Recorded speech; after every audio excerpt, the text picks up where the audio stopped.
Mettre en compétition des danseurs de dombolo, coupé-décalé et hip-hop sur une même scène, c'est le défi de Battle Afro. Alors que la 4e édition aura lieu le 30 octobre prochain à Paris, Trace Urban vous propose de revivre les moments les plus forts du Battle Afro 2010. Une soirée entre performance et mélange des cultures.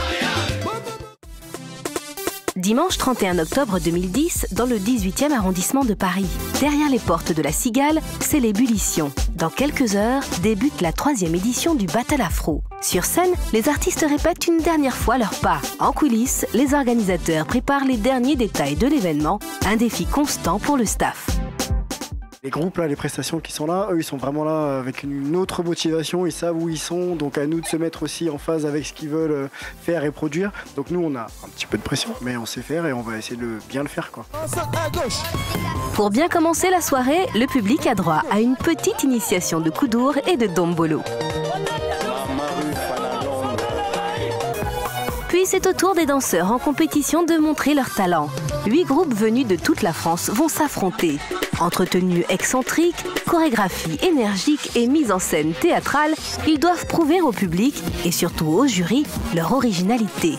Un choix pas toujours facile pour les jurés. Pour moi, c'est serré, serré, serré, serré, serré. Franchement, les deux étaient bons. Franchement, trop bons.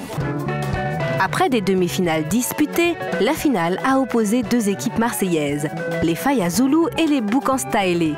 Accompagnés par un groupe de musiciens, ils doivent d'abord s'affronter par équipe. Puis en 1 contre 1.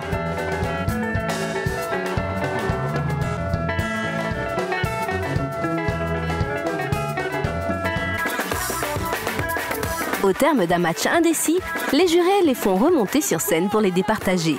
Le jury peut enfin rendre son verdict. On va sur Faya Zulu. Faya Zulu, champion du Battle Afro 2010. Pour la première fois, le Battle Afro accueille une compétition de break à but humanitaire. 4 danseurs venus d'Afrique s'affrontent pour remporter des fournitures scolaires à l'attention de leur pays d'origine. Et c'est l'Algérien Soso qui remporte les faveurs du jury. Je suis content d'être ici et de rencontrer des danseurs africains. C'est trop rare de nos jours, surtout dans un événement qui sont recentrés sur l'humanitariat alors que tous les autres battles deviennent de plus en plus commerciaux. Pendant la compétition, différents artistes se sont produits sur scène. Un peu d'humour avec la troupe de danse MDR et l'humoriste Phil Darwin. On va faire quoi? Et de la musique avec les Antillettes de Camagnoc, le groupe Jamenco ou encore la Seleção. Les invités de marque présents dans la salle saluent la qualité de la soirée. C'est toute une nouvelle génération qui émerge et tout, il y a des groupes un peu de partout. C'est un moment aussi de partage parce que tu as plein de villes qui se rencontrent et tout, différentes cultures, origines.